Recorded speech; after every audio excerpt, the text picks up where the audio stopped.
fetus thinking these things as the vacuum gets closer and closer and closer. When I was 19, I became pregnant with my first child. I wasn't married. I just started attending school. Was abortion the easiest way out? Yes, of course it was. But I decided that life was more important. I'm very passionate about this issue because there are a lot of people in this world today that takes abortion and use it as a form of birth control.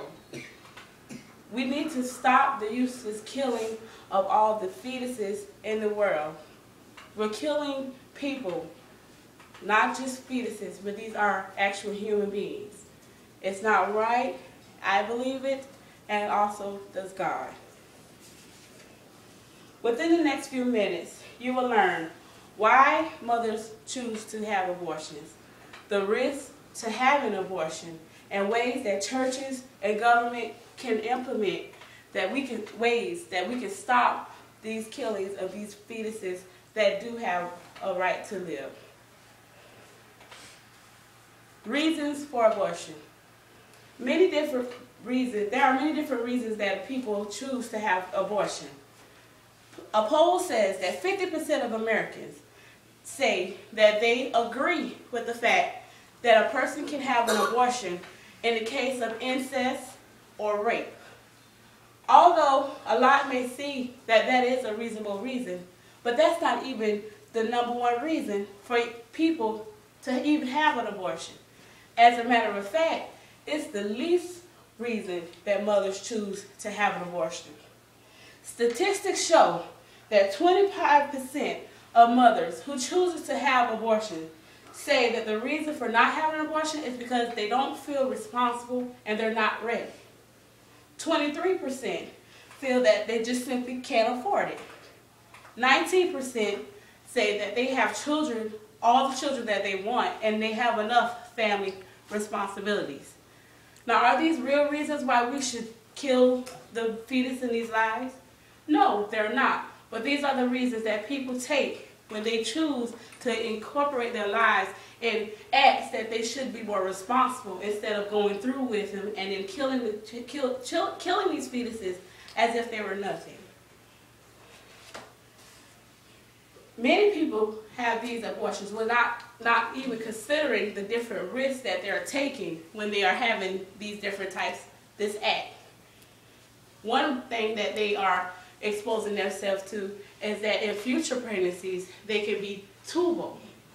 A tubal birth is when a baby is born or is produced within the fallopian tubes. They can cause, and they can burst, and it can cause harm to the mother if not caught and released at the right time. Another one is continuous pregnancy. Sometimes when an abortion is processed, the baby is not completely taken out of the woman's body, and it's still developing in parts.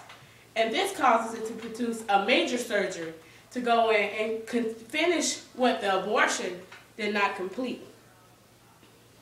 It also causes sterilization. A lot of times when a person has an abortion, it causes them to become sterile, meaning whenever they do feel like they're at the right time, whenever they can't afford it, they are not able to get pregnant and produce a baby because when they have the abortion, it causes problems to their bodies. And also the third thing that can happen, although it's very rare, is death. There are cases where we have seen where abortion has actually killed the mother that was having these abortions.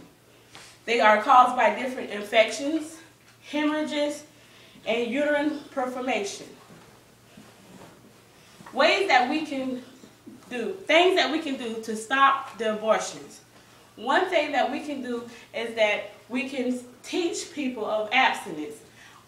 And if they choose not to be abstinent, show them the different safe methods to prevent themselves from becoming pregnant and then getting to the point where they are considering the fact that they're going to kill an unborn child.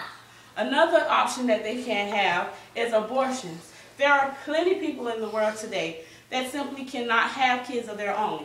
So instead of killing these kids, we need to give them a chance to have parents with someone who would love to love that child and give them the life that they may not feel like they can give to them themselves, but there is someone out there that would be willing to take in and raise that child as their own.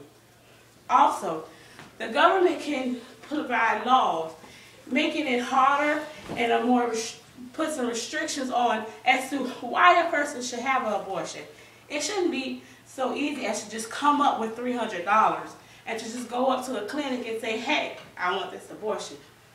Excuse me. In my conclusion, let's work all together to save the lives of these with no voice. The doctors, excuse me, lawyers, musicians, and ministers that could have very well been born into this world and helped save someone's life. Here is my son DeAndre, the one that I spoke of at the beginning. He aspires to be a doctor. One day he may be the one to find the cure to cancer. He might find the cure to AIDS or HIV. But how will we ever come to that conclusion or even know that he may be that one if he never made it here? Thank you.